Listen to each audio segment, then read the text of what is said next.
अमेरिकेत Donald Trump आणि Elon Musk यांच्या विरोधात जनता रस्त्यावर उतरली आहे। अमेरिकन प्रशासनाविरोधात बोस्टनमध्ये हजारो लोक रस्त्यावर उतरले आहेत। डोनाल्ड ट्रम्प यांची धोरणं आणि मस्क यांच्या वाढत्या प्रभावाविरोधात अमेरिकेची जनता रस्त्यावर उतरलेली आहे। हजारो लाखो लोक रस्त्यावर उतरलेली आहेत। डोनाल्ड ट्रम्प यांनी टॅरिफ जाहीर केलेले आहेत मोठ्या प्रमाणात, त्याच्यामुळे जागतिक अर्थव्यवस्था मंदीच्या खाईत जाण्याची चिन्ह आहेत। त्यामुळे हजारो लाखो लोक बेरोजगारीच्या गर्तेत लोटले जाण्याची देखील शक्यता आहे। त्यामुळे हे सगळी संकट लक्षात घेता अमेरिकेतली जनता आता रस्त्यावर उतरलेली आहे। बोस्टन मधली दृश्य आहे आणि याबद्दल बोलण्यासाठी आंतरराष्ट्रीय घडामोडींचे अभ्यासक शैलेंद्र देवळाणकर आता आपल्या सोबत आहेत। शैलेंद्र सर, कसं बघताय तुम्ही या बोस्टन मधल्या आंदोलनाकडे?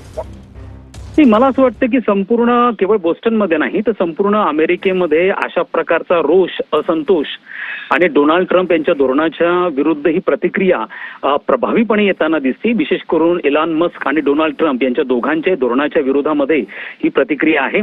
सर्वात महत्त्वाचं याच्या मागचं कारण जे आहे ते म्हणजे डोनाल्ड ट्रम्प यांनी 3 एप्रिलला जे रेसिप्रोकल टॅरिफ च्या संदर्भातली जी घोषणा केली आणि जवळपास 150हून अधिक देशांच्या विरोधामध्ये आयात शुल्क जे आहे ते साधारणतः 20% तर अगदी 49% हे वाढवलेलं आहे आणि त्यामुळे एकूणच जागतिक स्तरावरती तर व्यापारावर परिणाम होणारच आहे, परंतु या आयात शुल्क धोरणाचं पहिला जो झळ पोहोचणार आहे ती सर्वसामान्य अमेरिकन जनतेला पोहोचणार आहे। कारण यामुळे अमेरिकेतली महागाई ही मोठ्या प्रमाणावरती वाढणार आहे।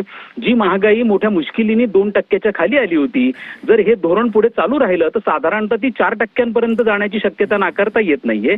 कारण अमेरिका काही मॅन्युफॅक्चरिंग नेशन नाहीये, अमेरिका प्रॉडक्ट नेशन नाहीये। अमेरिका आपल्या गरजेच्या 85% वस्तू आयात करतं आणि हे प्रामुख्याने चायना, मेक्सिको, कॅनडा, भारत या 4 प्रमुख देशांकडून ह्या वस्तू आयात केल्या जातात आणि त्यांच्या विरुद्ध जर एवढं आयात शुल्क लावलं असेल तर स्वाभाविकपणे ह्या व्यापारावरती परिणाम होणार आणि सर्वसामान्य अमेरिकन नागरिकाला महागाईची झळ बसणार आहे। ही महागाई साधारणतः 4% जास्त जाण्याची शक्यता आहे। त्यामुळे त्याचा विरोध करण्यासाठी मोठ्या प्रमाणावरती जनता ही रस्त्यावरती आलेली आहे। एलॉन मस्कच्या बाबतीमध्ये आपण म्हटलं की एलॉन मस्क हे डोनाल्ड ट्रम्प यांचे प्रमुख ॲडवायझर आहे आणि केवळ अमेरिकेत नाही तर अनेक युरोपियन देशांमधनं देखील एलॉन मस्क आणि त्यांच्या टेस्ला या कंपनीच्या संदर्भामध्ये कमालीचे विरोध प्रदर्शन होत आहेत। कारण ह्या दोघांची धोरणं ही जगाला एकूणच जागतिक मंदीच्या दिशेने, अस्थिरतेच्या दिशेने घेऊन जाणारी असल्यामुळे स्वाभाविकपणे अशा प्रकारच्या प्रतिक्रिया जगभरात देखील उमटू शकतात। ठीक आहे शैलेंद्र सर, धन्यवाद आपल्या विश्लेषणाबद्दल।